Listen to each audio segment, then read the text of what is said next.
Hello, everyone. It is Thursday. I'm sorry I can't be with you. I am pulled to go see some students who need some assistance at home with school. So let me start with what our lesson is today. I want to cover what sequencing of events is. So I'm going to start with this video. I'm going to go ahead and play it, and then we will review.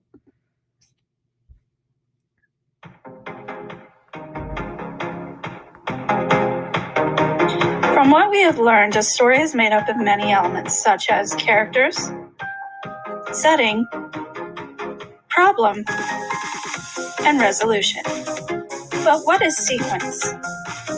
It is the order in which events follow each other. Before telling or retelling a story, think about an appropriate order in which the events will roll out. Does the order make sense? In the story of the Three Little Pigs, would it have made sense for us to start with the wolf blowing down the houses, then crawling down the chimney, and then introducing the Three Little Pigs? Probably not. When trying to determine the sequence of events in a story, keep on the lookout for words like first, next, before, then, and finally. These will give you clues to help explain how a story happened. Just remember that sequence is the order of events in a story. Signal words are used to help figure out that order, and the order needs to make sense. All right. So when we talk about sequencing of events, what happens is what I'm asking is what order did they happen in? So let's practice. I want you to think about our drama Bad Bully. What happened first below? Reed and James ask Matt to be in their group, or Matt tells Reed he's not cool. Which one of those happened first in our drama? A lot of times you can go back into the story and see what happened first. So, would it make sense for Matt to tell Reed he's not cool before he's even asked to be in the group? No. So we know that Reed and James ask Matt to be in their group first, right here. And then Matt tells Reed that he's not cool. That's what happened second, okay? Now, what is theme? Let's watch this short video from BrainPop that reviews what theme is and how it can be found.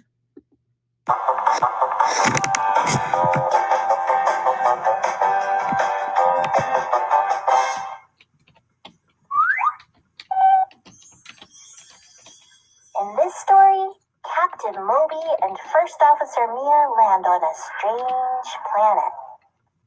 They come across a giant, scary-looking alien. Captain Moby doesn't trust the alien, so he sets his phaser to stun. But First Officer Mia thinks they should talk to the alien and figure out the problem. The first officer listens to the alien and calms it down. It turns out the alien was upset because his ship landed on its bird bath.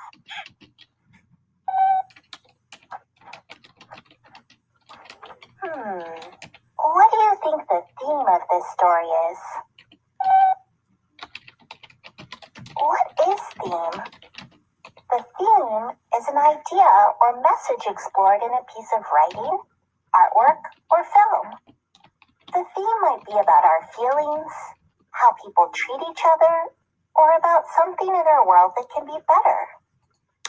The theme is often a big idea about our lives. Well, in this story, the alien seems angry and scary. But the first officer learns about the alien's problem.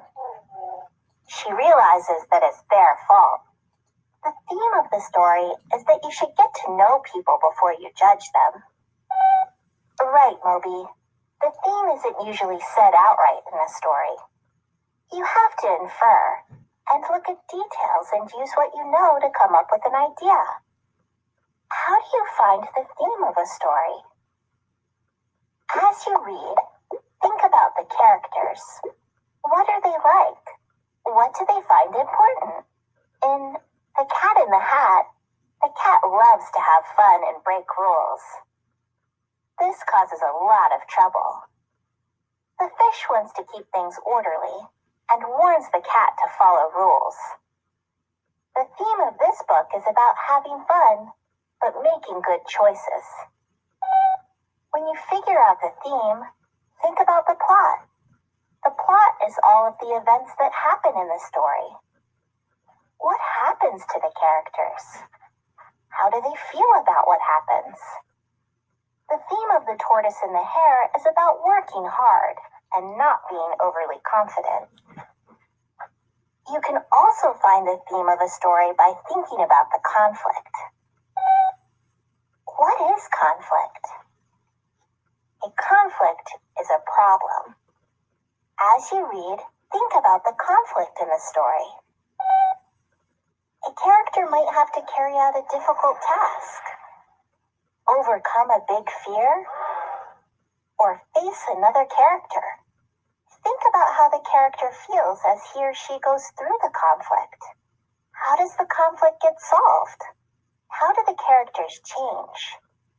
A story about arguing friends might have a theme about accepting one another and forgiveness.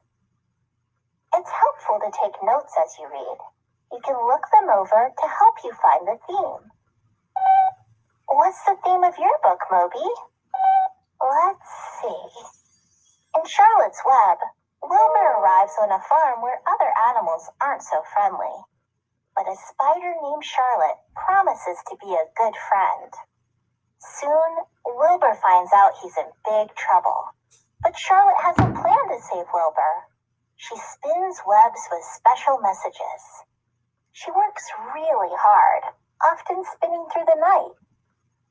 Her plan works and Wilbur becomes a star. Later, Charlotte lays eggs and Wilbur promises to protect them. He sticks by his promise and guards her eggs. To figure out the theme, think about the conflict and the solution, or how the conflict gets solved. The conflict is that Wilbur is in big trouble. The solution is that Charlotte spins webs with special messages. She promises to help him, and she does. I think the theme is about keeping promises and what it means to be a good friend. You're right, Moby. The theme is an idea that sticks with you long after you finished reading the story. Okay, so that is our video that explained theme. Now let's review. So theme is a lesson the author wants us as the reader to learn. So what is the lesson we should learn? Themes are never one word, so your theme will not be family or love. They are complete sentences. So maybe everyone deserves love. Themes should apply to everyone. They do not have character names in them. They don't have book titles in them. Themes are a broad, big idea that we can relate to, no matter how old you are, how young you are, what color your skin is, or how much money your parents make. Themes are those lessons we should learn and that everyone can learn from. So, how do we find a theme? Step one, we have to figure out what's the subject of our story. Is it friendship? Is it forgiveness? Is it love?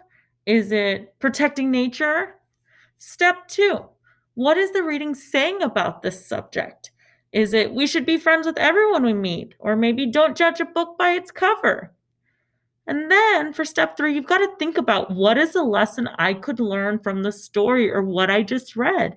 What is the lesson that is taught here? Okay.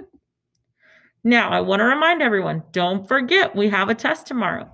So after you finish today's assignment, you might want to go back and review the questions we've done all week and the bad bully drama in order to be prepared for our test on Friday. Okay. Now let's take a look into Schoology and see what we've got to get done. So if we go into Schoology, you're going to open up the Bad Bully assignment in our Thursday folder. So in your My document, when you open your Bad Bully assignment, we have already finished Monday's work. We've finished Tuesday's work. and Wednesday's work. So we've got to scroll all the way down to where we have our kind of glittery Thursday slide, Thursday, March 25th. Today, our directions tell us we need to answer the questions on slide 15 through 17. You can use the drama if you need. Remember, our drama is on the slides before this. So if you need to look back and use it. It's quite all right. On step 15, this is where our sequencing of events comes into place. You're going to place the following events, which there's 10, in order from when they happened in the play. You might need to look back, and that's okay, but we're going to place them in order. On slide 16, we have some comprehension questions. There are 3 questions, 2 multiple choice, you have your circles on the side, and 1 open-ended answer. Remember, you should explain your answer in 2 complete sentences. On slide 17, there are 2 multiple choice questions with your circles on the side to drag, and you have 1 open-ended question, number 6, where I'm asking you to explain your answer in 2 complete sentences. Okay? This whole assignment is due today. So when you finish slides 15, 16, and 17, take some time to review the drama, and you can submit your assignment to be graded. All right? If you have any questions, you can email me. I will be answering your emails. But if not, I will see you on Friday. Have a great Thursday, everybody.